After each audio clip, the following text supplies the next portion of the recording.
Well, anyways, we now have... Alexander is carrying the Mother Ghost's translucent handkerchief. somehow.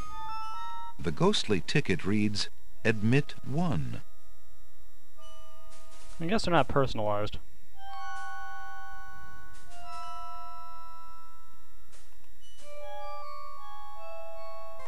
Now this should look familiar. The skeleton to the left of the path hands something to the spirits that approach the underworld entrance. Ticket, please. Next. Now, we could just hand over our ticket and move on, but we would miss the best thing in the entire game. A group of large bones form an interesting arrangement to the right of the path. 2 smaller bones are propped up on the ground near the larger group. We'd also miss a somewhat important item of... A strange skeleton with a long horse-like head and ceremonial armor stands at the base of the path to the underworld. He watches over new arrivals with a discerning eye, handing tickets to the spirits desiring admittance. A large bone keyring hangs from his waist. I want the key ring.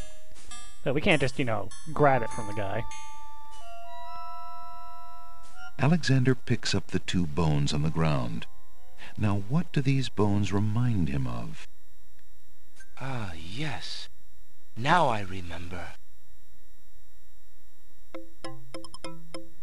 The skeletons are overcome with the musical call of the bones. They begin to jiggle, then to dance.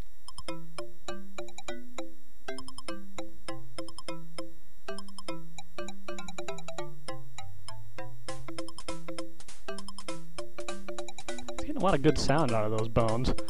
Especially considering there's only 5 to play.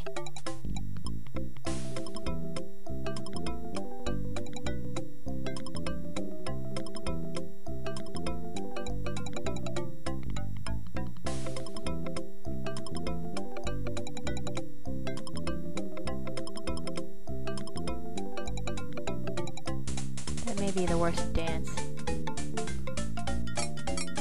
But he dropped his key. Wait to see these guys. He's also the only one still dancing aside from the kick line.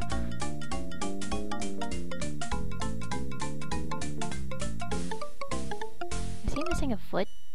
Yes, either or he has a shoe. Alexander finishes his tune, and the skeletons resume their posts. Despite their frolic, they don't seem any friendlier. Alexander picks up the skeleton key. Yoink. What do you know? It was a bad joke. I'm totally shocked that this game gave us such a bad joke. Anyways, now we can move on. I have a ticket. Oh, on. Next. The skeleton doesn't give a shit, man.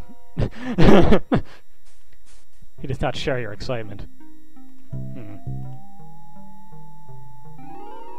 Yeah. Apparently, Alexander's not the only one who's curious about the body on the path. A knight's remains lie abandoned on the path. The knight, like Alexander, must have been alive when he entered the underworld, but for some reason he never reached his destination. Alexander wonders if this is the knight the druid spoke of. I wonder if that could possibly be the same thing. A guy that matches exactly what they said. Except, a little more dead now. The knight is wearing an old, tattered ribbon. It must have once meant much to him as a sign of his lady's favor. The knight is wearing one black gauntlet. There appears to be some writing on the gauntlet, but Alexander can't quite make out what it says. Oh, that seems important. Alexander takes the knight's black gauntlet and examines the writing on it. Flesh may cross the portal and seek its master, death. Flesh may go where death is trod, and challenge, like Scheherazade, he who reigns beneath the sod, to spare a mortal's breath. Zounds, that sounds serious. Zounds.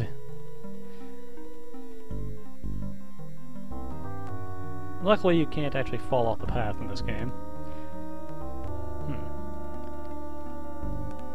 Charon stands in his boat, eternal ferryman of the dead. Alexander can't quite make out what's under Charon's cowl, and he's not sure he would want to. The river Styx is an ebony mass of liquid, resembling black tar or melted black glass. Despite its incredible stillness, the river seems to have a life of its own. Well, we just so happen to need some river Styx water.